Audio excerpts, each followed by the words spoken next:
안녕하세요. 전 한승준 변리사라고 합니다. 한빛변리사학원에서는 특허법 강의하고 있고요. 오늘 동차 합격을 위해서 특허법 공부 방법론에 대해서 좀 간략하게 말씀을 드리려고 이 자리에 섰습니다.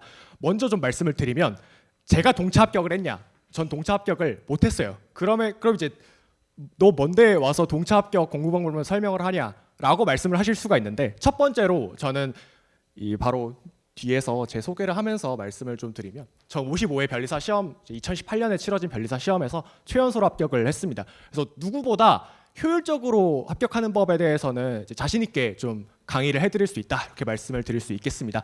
그리고 제가 동차 기간에 이제 기득으로 넘어가면서 동차 기간에 이 점은 좀 아쉬웠고 이 부분을 보완했으면 누구는 합격을 할 수 있겠구나 라는 생각을 많이 하게 되어서 제가 강의를 하면서도 이 부분을 많이 설명을 드리고 있고 많은 동차 합격생 분들을 만들어 드리고 있습니다. 그래서 제 소개는 간략하게 이렇습니다. 2019년부터 한빛에서 특허법 강의를 하고 있고요. 1차에서 저를 보신 분들도 있을 거고 2차 시험에 지금 처음 진입하셨으면 저를 처음 보셨을 수도 있을 것 같습니다. 저는 이제 강의 활동에서만 특허법을 강의하고 있는 것은 아니고요. 학술 활동에서도 이제 특허법 관련돼서 논문도 작성해서 투고하고 있고 학술 활동도 많이 하고 있습니다. 그래서 간략하게 먼저 2차 대비 커리큘럼을 좀 말씀을 드리고, 여러분이 이 중에서 어떤 과목, 뭐 굳이 제 걸 다 꼭 안 듣는다고 하셔도 어떤 강의는 필수적으로 듣고 이제 시험장에 들어가면은 성공적인 동차를 보냈다라고 할 수 있는지 좀 설명을 드리도록 하겠습니다. 성공적인 동차라는 걸 말씀을 드리는 이유는, 동차 합격을 하는 게 아까도 뭐 서상철 변리사님, 김세현 변리사님 말씀하신 것처럼 동차 합격이 쉽지 않거든요. 동차 합격은 본인의 노력만으로는 저는 사실 불가능하다고 생각을 해요. 운이 조금은 받쳐줘야 합격을 할 수 있어요. 그래서 제가 동차 합격을 못하면 성공적이지 못한 동차 생활을 보냈냐, 그건 아까도 이제 다른 강사님들께서 말씀하신 것처럼 그렇지 않습니다. 동차는 동차 기간을 열심히 보낸 것만으로도 성공이에요. 그때 4월, 5월이 되면 여러분이 많이 포기하고 싶어지는 시기가 옵니다. 지금이야 저한테 카톡이나 메일로 다음 주에 강의 개강하는데 개강 전까지 뭘 할 게 없을까요? 라고 질문하시는 분들이 많이 있는데, 장담하고 그 마음가짐이 오래 가면 좋겠는데요, 2주에서 3주를 가지 못할 거예요. 왜냐하면 당장 여러분이 첫 주 수업을 듣고 나서 월요일에 독서실 자리에 앉았을 때 뭘 복습해야 되지? 라는 생각에 사로잡힐 수밖에 없어요. 여러분이 객관식 문제를 풀 때는 객관식 문제를 풀면 돼요. OX를 가리면 돼요. 자연과학은 문제를 풀면 돼요. 그러니까 문제를 푸는 것 자체가 공부 방법이기 때문에 그래요. 근데 여러분한테 지금 2차 시험 문제지를 줬을 때 풀 수 있나요? 아무것도 못 풀잖아요. 물론 1차 시험 공부를 열심히 하셨으면 답 정도는 낼 수도 있습니다. 못 낼 수도 있고요. 근데 답안지를 5페이지, 3페이지, 총 16페이지로 작성해라 라고 하면은 99%는 못 쓸 거라는 말이에요. 그렇기 때문에 여러분이 동차 기간 동안에 꾸준히 그 마음가짐을 유지하시면 좋은데, 결과적으로 우리가 목표로 해야 되는 건 동차 합격할 정도로 노력을 해야 된다라는 거예요. 동차 합격을 해라는 말이 아니고, 저도 못했어요. 하라는 말이 아니고 할 정도로 꾸준히 이제 슬럼프가 와도 극복 잘 하면서 꾸준히 이제 공부를 해야 된다, 이 말씀을 드리고, 커리큘럼은 이렇습니다. 이 중에서 이미 진행이 된 강의도 있고 진행이 아직 되지 않아서 3월부터 진행이 될 강의들도 있습니다. 뭐 기본 강의, 판례 강의, 기출 사례 강의까지는 이미 제가 찍어서 인터넷에 올라가 있고요.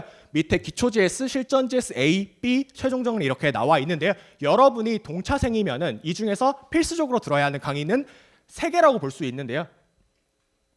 기초 GS랑 실전 GS A랑 실전 GS B, 그러니까 실전 GS 2개 정도입니다. 그래서 이거에 대해서 좀 간략하게 살펴보면은, 기초 GS는 10회로 진행이 됩니다. 3월이 5주잖아요. 그래서 5주 동안 주말 해서 10회로 진행이 될 예정이고요. 실전 GS A랑 실전 GS B 이렇게 총 3가지가 있는데, 기초 GS 같은 경우에는 여러분이 지금까지 특허법, 상표법을 많이 공부를 했어요. 많이 공부했다고 느낄 거예요. 그런데 그거를 아까도 이제 김세현 변리사 말씀하신 것처럼 그거를 답안지로 바꾸는 연습을 해야 된다라는 거예요. 그러기 위해서는 판례가 단순히 OX만 가리는 게 아니라 이 판례는 왜 이렇게 판단했고 어떤 사실관계에서 이 판례가 나왔는지, 이 뭐라고 해야 될까요? 상관관계를 여러분이 학습을 해야 된다라는 거예요. 왜냐하면 우리가 1차 시험에서는 단순히 이게 O인지 X인지 0인지 1인지 이진법식으로만 공부를 하면 되는데, 2차 시험에서는 문제가 있어요. 답안이 있어요. 그러니까 정답이 있어요. 문제가 있는데 그 문제에서 인원점을 뽑아야겠구나. 그래서 인원점을 뽑았을 때 답지에다가는 이렇게 써야 되는구나. 이 상관관계를 알아야 된다라는 거예요.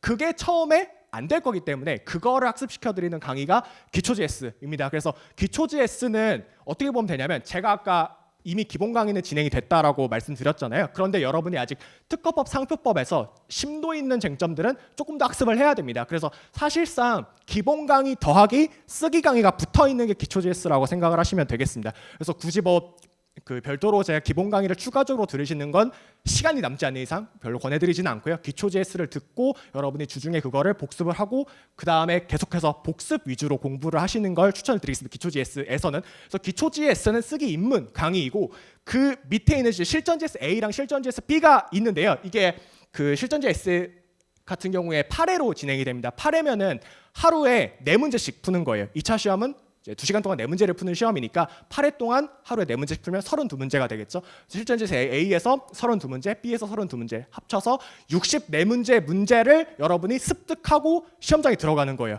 그럼 기본서 회독은 언제 하나요? 기본서 회독은 기초GS 복습하시면서 한번 하시고 실전GS 수강하실 때는 그 주에 예를 들어서 오늘 진보성 문제랑 일사부재리라는 논점 2개에 대해서 시험이 나왔습니다. 실전GS 문제가 나왔어요. 그러면은 주중에 복습을 하실 때는 진보성 단원 전체를 한번 읽어보고 일사부재리 내용 전체 한번 읽어보고 그리고 실전GS 답안을 외우는 방식으로 공부를 하면 된다라는 거예요. 여러분이 2차 시험은 흔히 외우는 공부다 이렇게 많이 얘기를 하잖아요. 근데 생각해보세요. 여러분 오늘 이거 끝나시고 본관 건물 가셔가지고 책 한번 보세요. 2차 시험 제 기본서는 약 400페이지 정도 됩니다. 암기하는 공부라고 했잖아요. 400페이지 책 받아가지고 외우라고 하면은 외울 수 있으세요? 1페이지부터 외우라고 하면은 물론 이제 1차 때 특허법 공부하던 책들은 더 두껍잖아요. 400페이지여도 여러분한테 그냥 주고 암기하라고 하면 못 외워요. 외우실 수도 있는데 저는 못했거든요. 일반적으로 암기가 안 돼요. 왜냐하면은 그걸 외우기 위해서는 강약 조절을 해야 되는데 여러분이 지금 모든 내용을 알지 못하는 상황에서 강약 조절을 하는 게 사실상 불가능해요. 그래서 여러분이 기초GS를 들을 때도 그렇고 실전GS를 들을 때도 그렇고 아까부터 계속 복습 위주로 공부를 하라고 하는 얘기가 뭐냐면 예습을 하면은 강약 조절이 안 돼요. 그래서 수업을 먼저 들으신 다음에 주중에 복습하실 때 복습을 하시고 특히 실전GS 같은 경우에는 주말에 그 문제가 나왔던 거를 주중에 암기를 하는 식으로 공부를 하라는 거예요. 그러니까 실전GS는 문제와 답을 매칭시켜가면서 공부를 해야 된다. 제가 이제 많이 하는 얘기가 우리 챗 GPT 같은 거 써본 적 있으세요?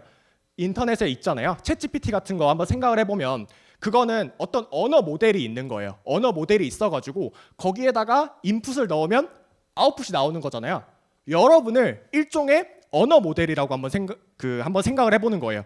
그리고 이 언어 모델이 어디에 근접해져야 특허법 고득점을 할 수 있냐? 저에 근접해줘야 특허법 고득점을 하는 거예요. 그러니까 이 문제가 들어가면 이 답이 나와야 되는구나. 이 문제가 들어가면 이 답이 나와야 되는구나. 실전GS 자료는 문제와 답으로 구성이 되어 있습니다. 기본적으로. 그렇기 때문에 이 문제를 넣었을 때 이 답이 나오는구나. 이 상관관계를 계속해서 숙달을 하다 보면은 64문제면 충분한 데이터가 됩니다. 이걸 계속해서 숙지를 하면은 시험장 들어가기 전에 신기한 일이 하나 발생하게 되는데 6월 말 정도 됐을 때 기본서를 많이 회독을 안 했어도 기본서를 넘기다 보면은 이미 다 아는 내용밖에 없어요. 왜냐하면 기본서에 있는 내용들 중에 중요하다고 제가 판단하는 것들은 실전GS에 이미 일반론으로 다 써놨기 때문에 실전GS에 있는 내용들을 잘 숙지를 하고 있으면 기본서를 제가 많이 안 읽어도 넘기다 보면 이미 다 아는 내용이 된다라는 거예요. 그런 식으로 기본서를 외워야 된다라는 겁니다.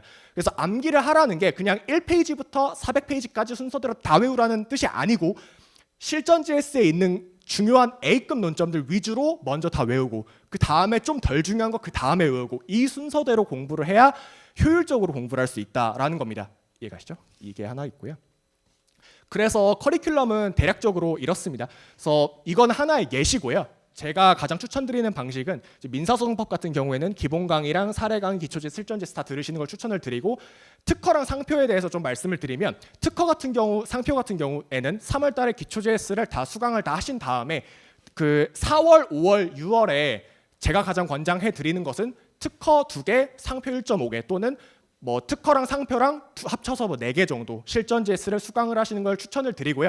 더 수강하실 해보고 싶은 의욕이 지금은 있으실 수가 있는데 곧 사라질 예정입니다. 그러니까 많이 못해요. 일단 우리가 약간 좀 다른 거예요. 우리가 고등학교 때는 수학 문제집 같은 거 풀 때 뭐 200제, 300제짜리 문제 사가지고 일주일 만에 다 풀어야지 이런 생각을 하잖아요. 수능 공부할 때는.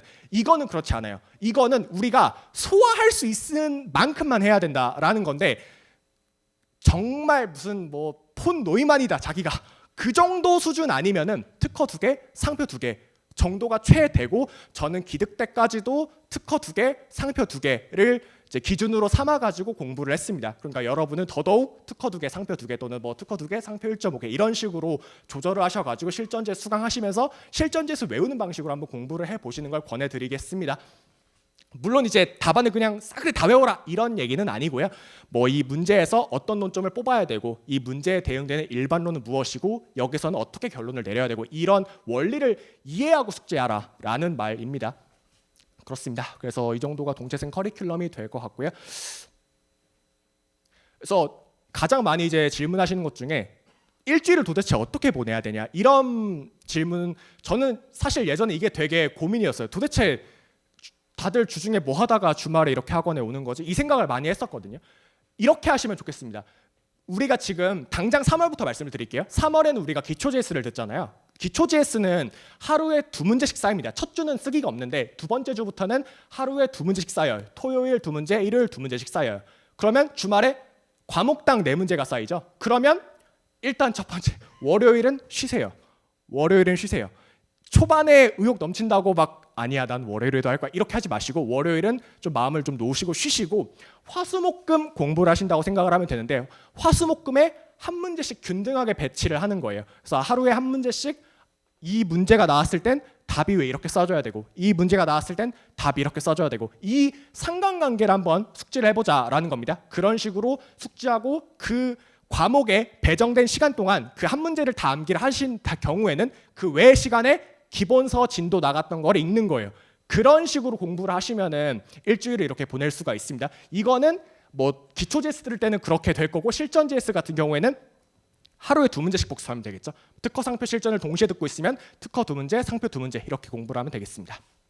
그리고 주말에는 GS를 수강하면 되겠고요. 주말 제외하고 평일에 실전 JS를 뭐 더 구해가지고 쓰기를 더 하신다던가 그럴 필요는 없습니다. 여러분은 그냥 주말에만 쓰시면 돼요. 왜냐면 쓰는 것 자체가 상당히 힘든 과정이거든요. 엄청 열심히 써야 되니까. 그러다 보니까 쓰는 거는 주말에만 하시고 주중에는 쓰기는 좀 줄이시고 눈으로 보는 공부를 해보시고 뭐 쓰더라도 목차 정도 잡아보거나 이런 식으로 공부를 하시면 좋겠습니다. 풀답안은 주말에만 써보는 거예요. 그런 식으로 한번 활용해보면 좋겠습니다. 그다음에 이제 과목별 투자 시간을 좀 말씀을 드리면 우리가 크게 공부해야 되는 게 4과목이잖아요. 민소, 특허, 상표, 선택 과목이 있는데 예전에 제가 공부하던 초기에는 선택 과목이 PF, 패스페일이 아니었어요. 그 당시에는 선택 과목에 엄청나게 많은 시간을 투자를 했어야 됐는데 요즘은 그렇지 않습니다. 그렇기 때문에 민소, 특허, 상표, 선택 과목을 크게 5대 4대 1로 해서 이제 특허, 상표 합쳐서 사라고 얘기를 하는 거예요. 그래서 민소는 뭐 하루에 10시간 공부를 한다 친다라고 하면 민소는 5시간, 특허, 상표는 합쳐서 4시간 정도 공부를 하시고 선택 과목은 하루에 1시간씩 꾸준히 공부를 한다. 이렇게 마음가짐을 가지고 시작을 하시면 좋겠습니다. 민사소송법 5시간 투자해야 되는 이유는 당연히 명확합니다. 여러분이 지금 공부를 안 해본 과목이잖아요. 그렇기 때문에 시간 투자를 초반에 충분히 많이 해주시고 그 외의 시간에 특허 상표를 공부를 하시되 합쳐서 4시간 정도 이거를 더 초과하게 되면 민소의 지장이 갈 수가 있으니까 너무 많이 투자하지는 마시고 이 정도로 이제 분배를 해서 좀 공부를 해보시면 좋을 것 같습니다. 이 정도로 제가 여기까지 준비를 좀 했고요. 저 이따가 부스에서 계속 앉아서 여러분 질문 받아드릴 테니까요. 네, 그렇게 보시면 되겠습니다. 한 가지 더 말씀드릴게. 어제 시험 치르고 이제 막 쉬시지도 못하고 여기 또 이렇게 오셨는데 오시느라 정말 고생 많으셨고 어제 시험 보시느라 수고 많으셨습니다. 감사합니다.